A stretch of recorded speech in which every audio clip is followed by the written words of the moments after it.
All right, welcome to Smokey Approved. I'm your boy. No, no, no, that's not what this is. This is a Smokey Reacts, y'all. I messed up.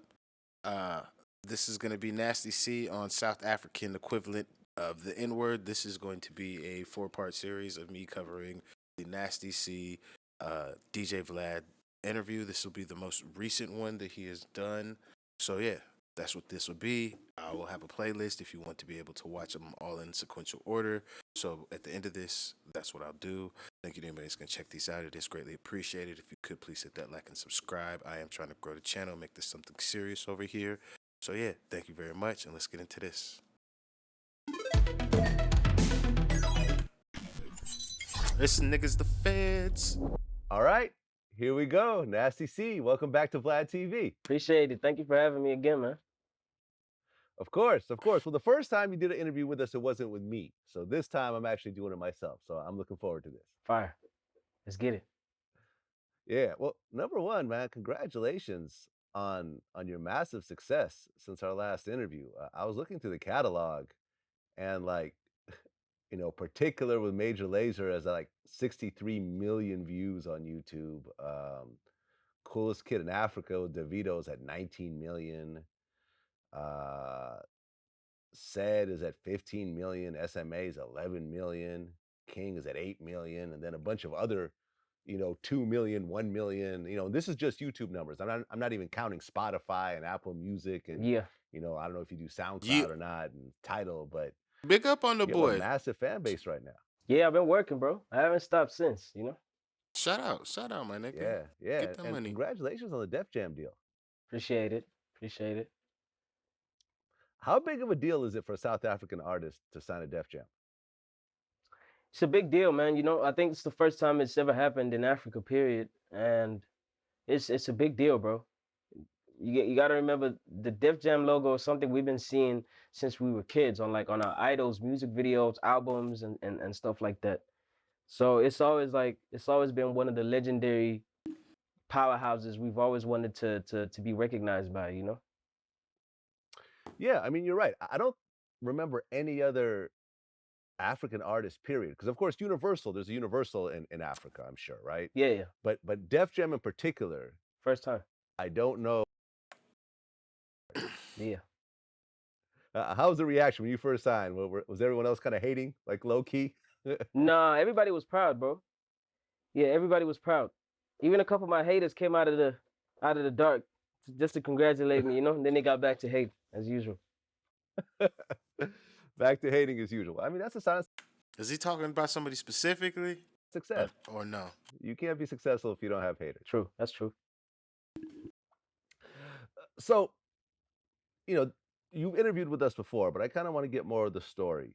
When you were first coming up as a kid, was hip hop in South Africa really a prevalent thing, or was it more of an underground thing and other music, was more in the mainstream? It was more underground. At the time, house music and kwaito were the leading genres.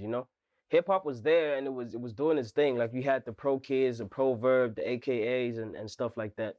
So it was really bubbling under, but it wasn't the first genre. Like Right. So yeah.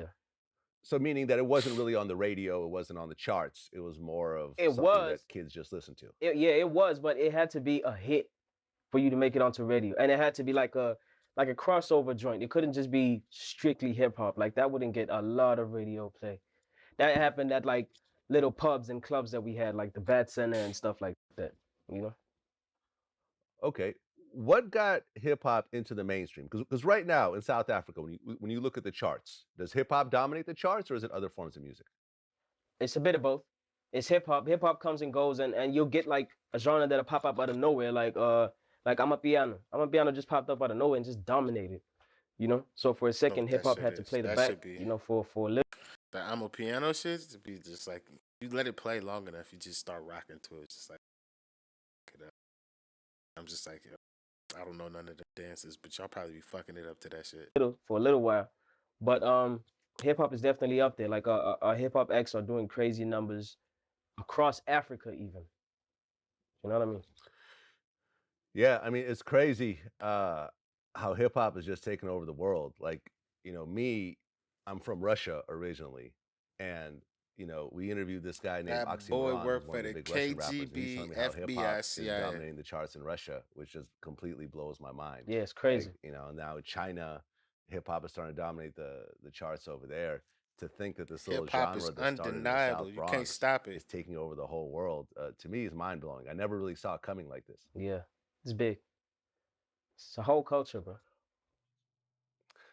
Now, South Africa has a kind of a very interesting history because as I was growing up in the 80s, all you really heard about is apartheid.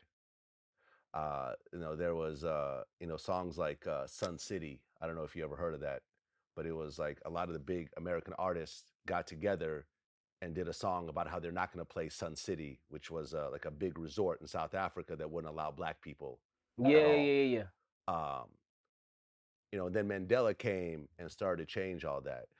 Sort of, before your time, but do you still see remnants of apartheid and so forth in the culture? Um, there is a little bit of it, just like your typical subtle racism. You get that every now and then, but that happens everywhere else in the world too. So it's I wouldn't link it back to apartheid or something like that. Nah, it's just the typical racist shit that some people do.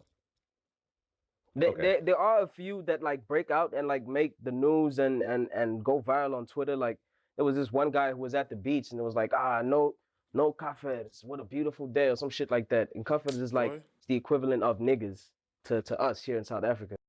there's a movie in America that came out when I was a kid called The Color of Friendship. And there's a scene where the girl who's from South Africa, who's a white girl, teaches her black American friend the kafir, what it means. And she's like, I'll never call you.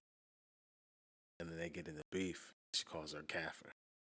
All I remember from the movie is, oh, she called me a kafir.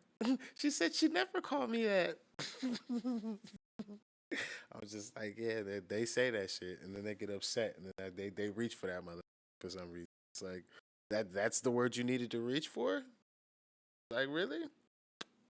Of all the words in the English language and lexicon, that's the one you needed to reach for in your time of distress and panic.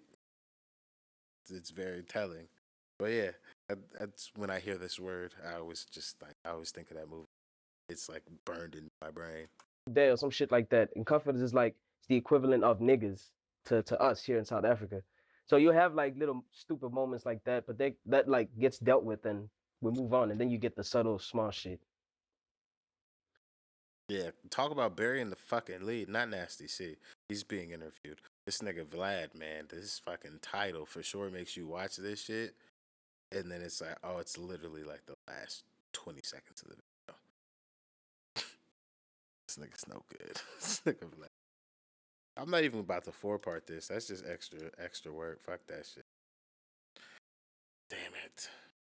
I don't know if this is gonna get copyrighted though. Fuck. I hate copyright, man. This shit makes me have to break videos up that I don't want to break up.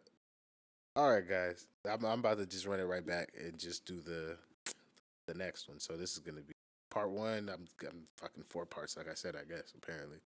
So yeah, I'm just reacting to these, just checking these out, just trying to learn more about Nasty C, see kind of like the ecosystem of the kid. So that's kind of what I'm doing right now. Yeah. So thank you for joining me. If you could please hit that like and subscribe, and yeah, I'll see you guys on the next one.